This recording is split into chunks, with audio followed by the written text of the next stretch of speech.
I know that you were all greeted warmly upon entering. They are phenomenal. These are our first fourth grade patrols. Thank you, ladies and gentlemen.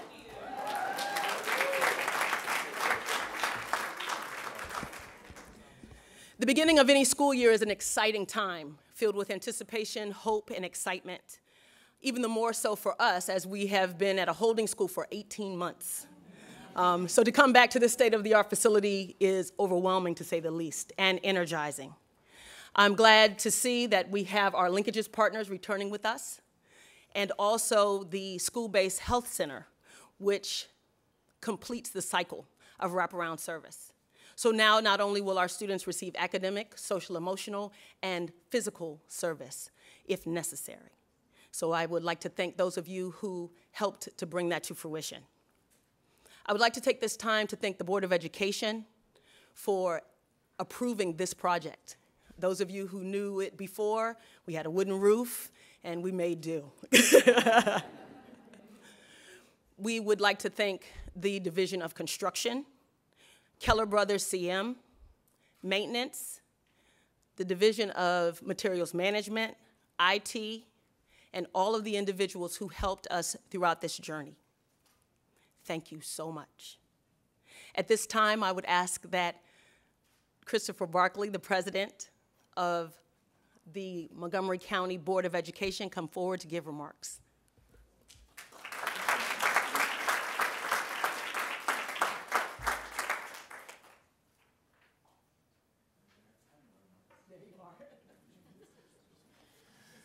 Good morning, everyone. This is an awesome day. I always have to go off script for about 15 seconds. For those of us who are parents, you know this is the day we bring our children back to school, and for those of us who I am with you on that. For our children, of course, it's an exciting day, and I'm sure a day of anxiety as they prepare for a wonderful, wonderful year. But I really want to thank everyone for being here at Weller Road Elementary School. This is a phenomenal, phenomenal building, and it allows us to celebrate the first day countywide in MCPS. And I want to thank Ms. Simmons for hosting us here today in this beautiful building. I can understand it's got to be overwhelming to have the first day of school and to have all of these VIPs and guests in your building while you're still trying to get used to everything. So we really appreciate the fact that you're hosting us here and that you have such a wonderful facility. I would like to first acknowledge my partners and folks that I work with, my colleagues on the Board of Education, our Vice President, Phil Kaufman, Shirley Brandman, and Rebecca Smondrowski. I'd also like to recognize members of the County Council, our Council President, Ms. Nancy Navarro, our Council Vice President, Mr. Craig Rice. We've got many folks from our delegation who are here, Mr. Rich Madalino, Ms. Bonnie Cullison, and let us be clear that we are in her district right now, so this is one of her schools. And also, Mr. Charlie Barkley, where are you? It's my brother from another mother. Once again, welcome to the 2013-2014 school year. This is going to be a great year in MCPS. Today, we welcomed more than 151,000 students to our schools. Please look at that number, look at that growth, more than 151,000 students. Weller Road is one of 4 modernization programs or projects that we opened this year. The others are Glen Allen Elementary School, which is not far from here, Herbert Hoover Middle School, and Gaithersburg High School. And I think if anybody knows the history of trying to get Gaithersburg High School modernized, we can really appreciate that all 4 of these projects have been done. And let me say, on a side note, as Ms. Simmons thanked the Board of Education for these projects, we have to be clear and we have to thank our county council and our state delegation, because it's truly that partnership. It's all 3 of us working together that makes a difference and allows for these projects to be done. We have to get the resources from the state. We have to ensure that the county invests specifically in the projects that we would like to see done, and we appreciate that partnership, and we look forward to working together on many, many more. This community at Weller Roads and at all 4 schools waited a long time for these buildings to be completed. The wait has been worth it. These modernizations were among a dozen major capital projects completed over the summer. That includes 6 school addition projects that added 83 classrooms. All told, we completed 900,000 square feet of construction and delivered these projects on time and on budget. And as always, we use cutting-edge green construction practices to help us conserve energy and reduce our ecological footprint. This includes a geothermal exchange system that will save heating costs and a vegetative roof that reduces the population. I want you to refer to the picture over there. I don't know if I've seen a vegetative roof this large, and I hope the construction people will let me know, because it pretty much looks like almost all of the roof is vegetative roof. That is fantastic. That is fantastic.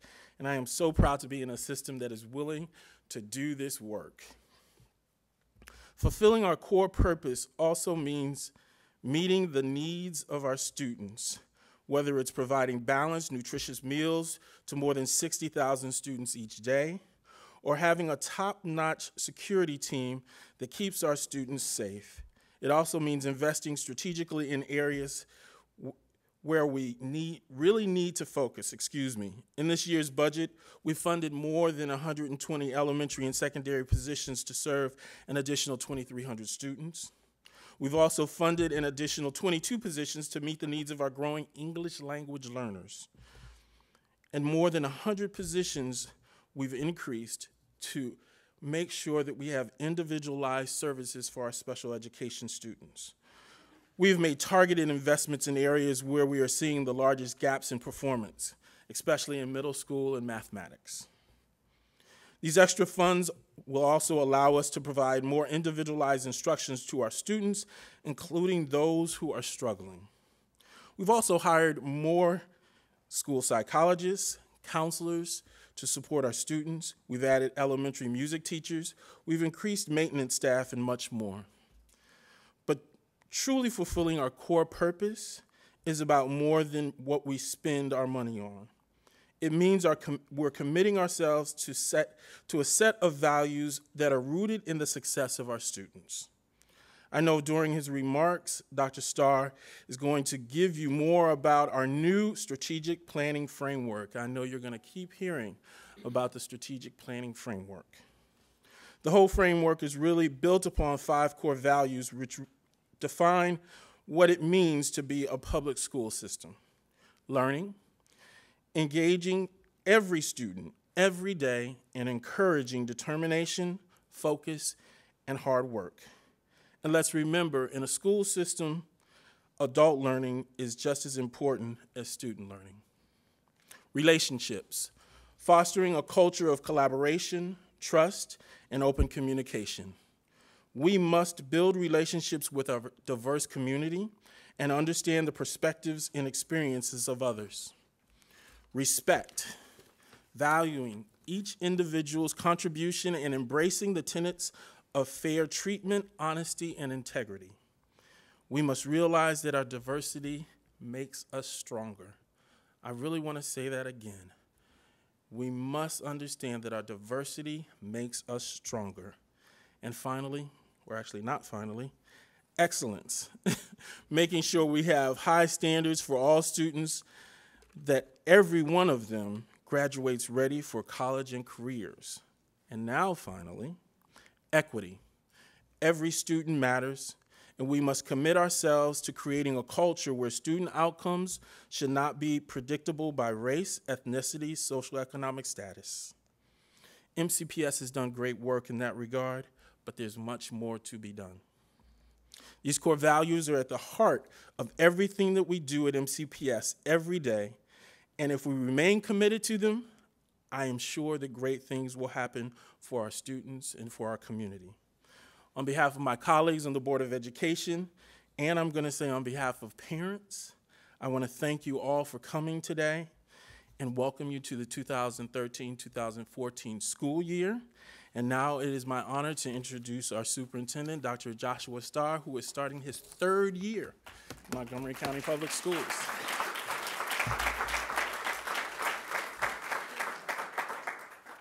Thank you, Chris, and as a superintendent and as a parent, it is truly a wonderful day. So it's an honor, of course, to be here in this beautiful building on the first day of the 2013-14 school year. I, of course, also want to thank Michael and your wonderful staff, parents, and students for having us here today. There's so much to be excited about this year: new buildings, more classes and curriculum aligned to the Common Core state standards, more technology in our classrooms, new principals and teachers. One of the things that I will be talking about a lot this year is our strategic planning framework, building our future together. This is about how all of us can come together and ensure that all of our kids are ready to thrive in their future. I just want to talk a little bit about it this morning. The first part of it is academic excellence. Montgomery County rightfully prides itself on having some of the best scores in the country. Whether it's in 2012, our students took nearly 33,000 AP exams, which was an all-time record. 75% of those exams earned a college-ready score of 3 or higher. You know, I was talking to somebody over the summer who said their kid entered freshman year already having completed just about all the credits they need. So they're essentially, and for this parent, it was about saving money, right? So I'm only paying for 3 years of college instead of 4 years of college. So not only is academic excellence important for our kids' health, but also for our economic well-being of some of our families. And some of our biggest growth in AP participation and performance has been among our African American and Latino students. Last week, it was announced that ACT scores for the class of 2013 were up and were significantly higher than the state and the nation. In 2012, we set a record for SAT performance, with MCPS students scoring an average of 1653 on the SAT exam. More than 90% of kindergartners have met or exceeded reading targets for the past 5 years, and we've dramatically narrowed the achievement gap by race, ethnicity, and socioeconomic status. But we know it is not enough. We know there is more work to be done. While we continue to outperform our peers across the state and the nation, we do better than many, many other school systems, and our kids do. It's not enough. And we're still struggling with persistent achievement gaps in some areas, and we have to work very hard to continue to narrow those gaps. So a couple of ways we're doing that this year. Certainly continued professional development, continued rollout of curriculum aligned to the Common Core standards. We've also implemented this year our 10 new innovation schools. It's a network that will be working with our central office to identify the areas for improvement and design innovative, comprehensive strategies that best serve their kids and emerge from the creativity and the hard work of the people who are in our schools. We also announced our first 10 intervention schools this year. It's also a network that's focused on research-based strategies to provide timely and effective supports to students who are struggling academically, socially, or otherwise. So this is new work for us that is will be shared across the district so that effective strategies can be used by every school. And we will be scaling all of these practices up as the years go on. So I thank the 10 new innovation schools and intervention schools for working with us to help us figure out new and innovative ways to serve our children. The second competency that our kids need in order to be successful in their future is creative problem-solving skills. When I talk to industry leaders out there, they don't just say, well, we need someone who's got good technical skills. They need it, right? Our kids need to write, they need to do mathematics, but they need to learn how to work together in groups. They need to know how to think of problems creatively.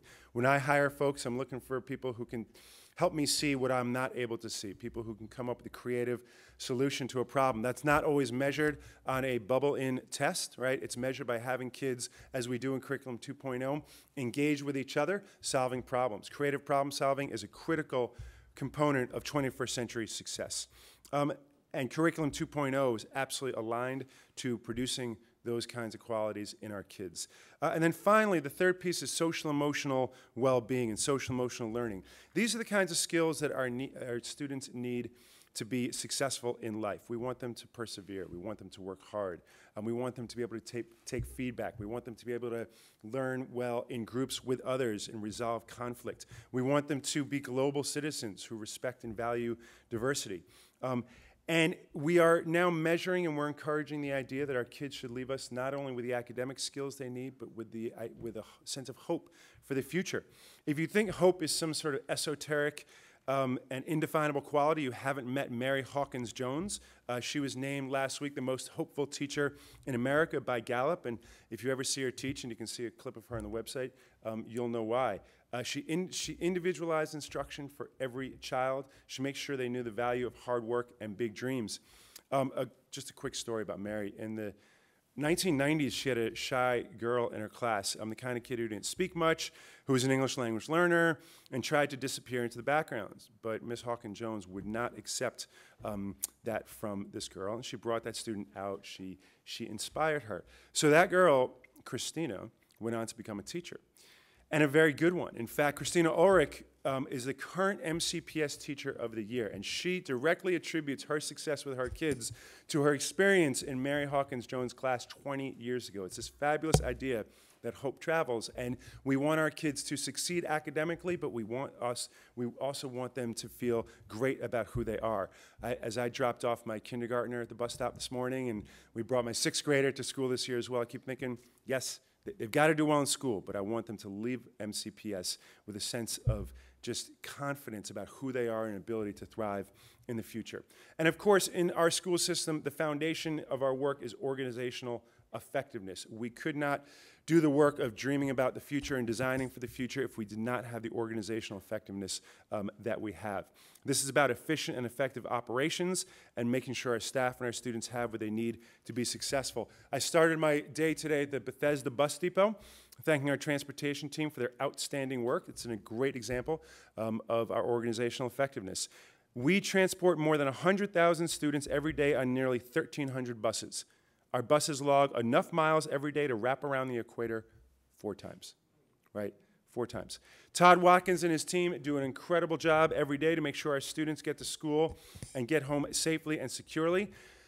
So that is an underpinning of our strategic planning framework. Another key piece is community engagement. We have to build our future together. We cannot do it alone.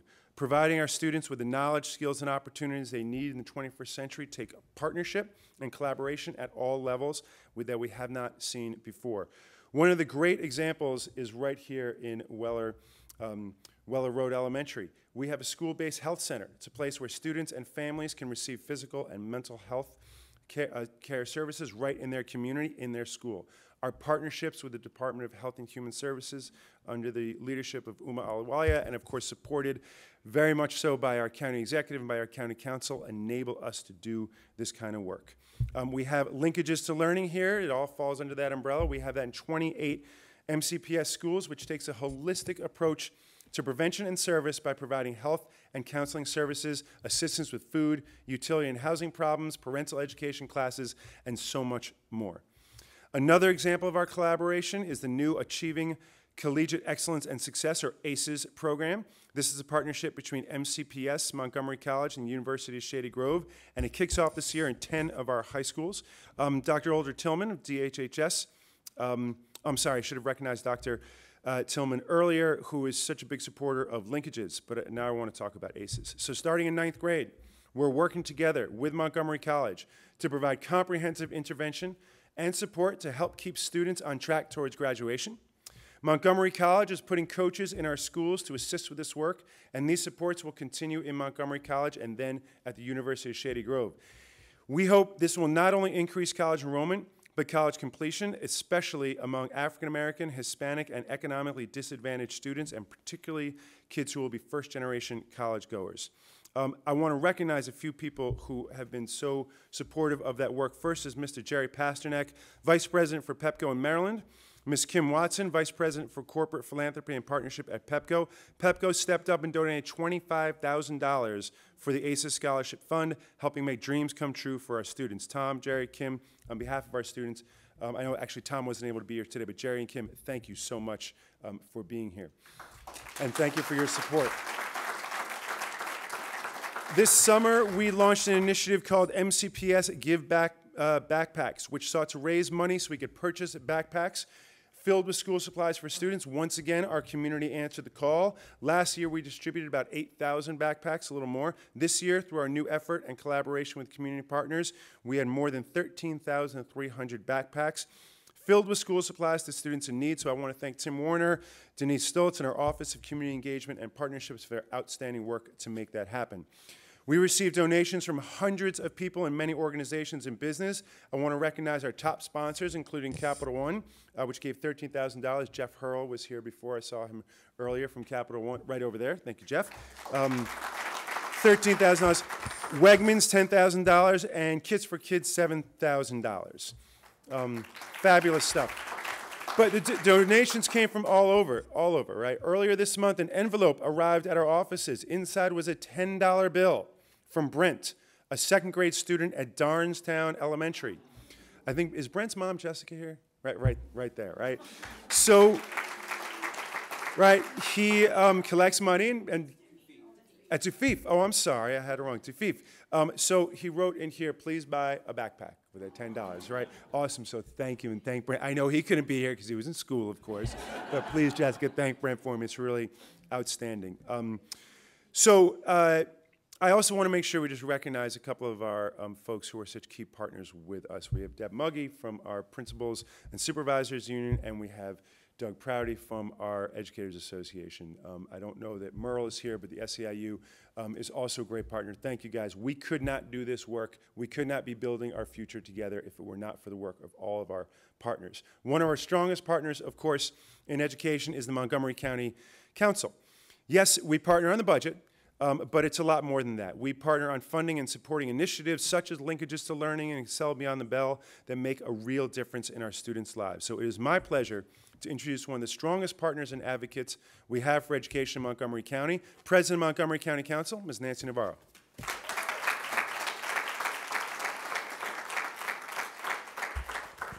Well, good morning.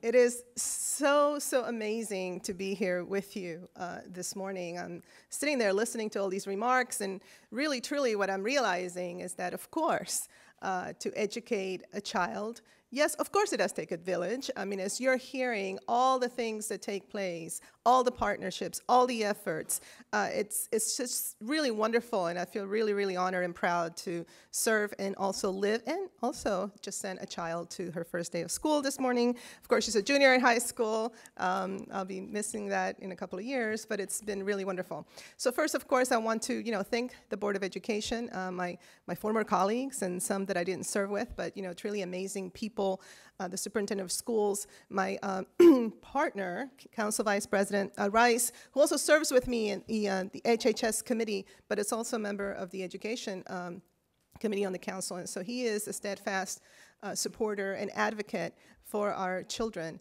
And of course, our state partners, very important, Senator Madaleno and Delegate Barkley, who looks great. And Bonnie Collison, who is a delegate as well. And we do share the fact that this school is in our district. And so I'm so excited about that. The leaders of our employee unions, all of you here from MCPS, parents, HHS partners, it is just really amazing. And as I'm reflecting on what this day means, truly, I think it speaks to the legacy of Montgomery County, which is that it's all about continuous improvement, and it's always about leading. And that's what we're doing here today as we kick off in this extraordinary building that it's already a model for all of us. Extraordinary numbers in terms of the growth of our school system.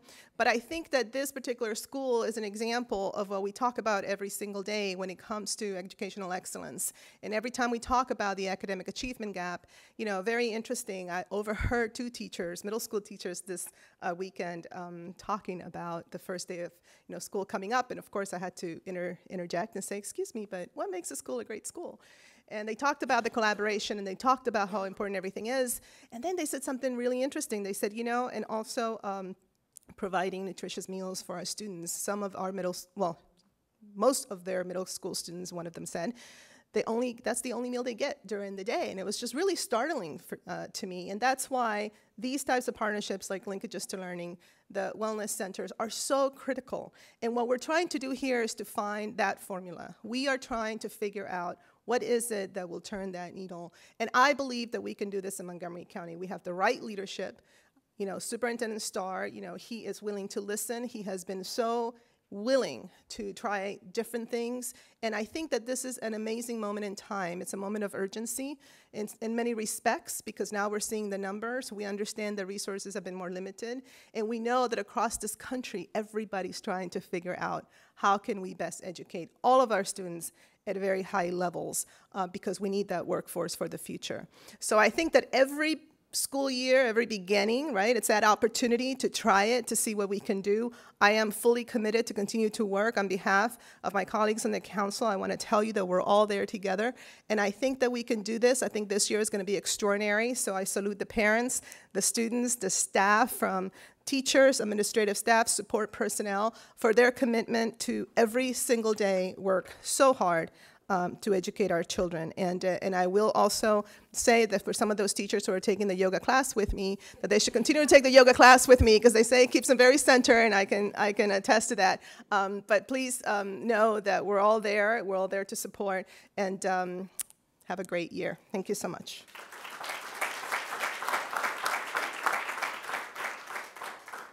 Thank you, Nancy, and I want to just ditto on the yoga. It helps. It really does. So now one of our most important partners is our Montgomery County PTA. They just do wonderful work in not only being a great liaison and helping us understand what's going on in the schools, but advocating and also being good friends to us that always tell us what we need to hear. Not always that we want to, but always stuff we need to hear. So here representing the MCC PTA, going to say a few words is Vice President Shebra Evans. Shebra?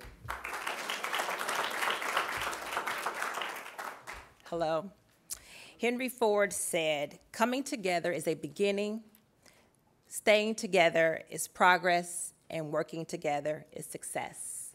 Good morning. My name is Shebra Evans. I'm Vice President for the Educational Issues with the Montgomery County Council of PTAs. It gives me great pleasure to stand before you today to celebrate the newly renovated Weller Road Elementary School. As the Wheaton Cluster Coordinator, I stood before many of you in public hearings asking to keep this and other projects in the Wheaton Cluster on track for completion to give our schools a competitive edge. I'm pleased to have the opportunity to thank you in person. Thank you. The first day of school is filled with so many new beginnings. My husband and I have 2 elementary age students, 2nd and 5th grade. They are here in the Wheaton Cluster at Harmony Hills Elementary School. We were told by our kids today that we didn't have to pick them up from school. That's our tradition, and so I'm seeing as they get older, their alliance is getting stronger. We have a new student patrol also in our house, and she told me that she had to ride the bus to begin her unofficial role as patrol. So you'll be happy to know that we were able to stick to our tradition and take them to school today. Our coming together today is a new beginning for our students. We are preparing for the future today. When families, schools, and the community collectively agree upon goals and decide how to reach them, everyone benefits. It allows our community to stay unified for the continued progression of our nationally ranked public school system. By working together, schools, families, and the community can prepare our students for a brighter future. I wanted to end by reading a poem entitled Unity. I dreamed I stood in a studio and watched 2 sculptors there.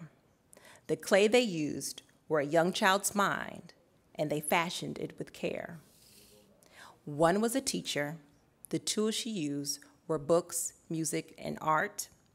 One was a parent with a guiding hand and a gentle, loving heart. And when at last their work was done, they were proud of what they had wrought. For the things they had worked together into the child could never be sold or bought. And each agreed she would have failed if she had worked alone. For behind the parent stood the school, and behind the teacher stood the home. Thank you.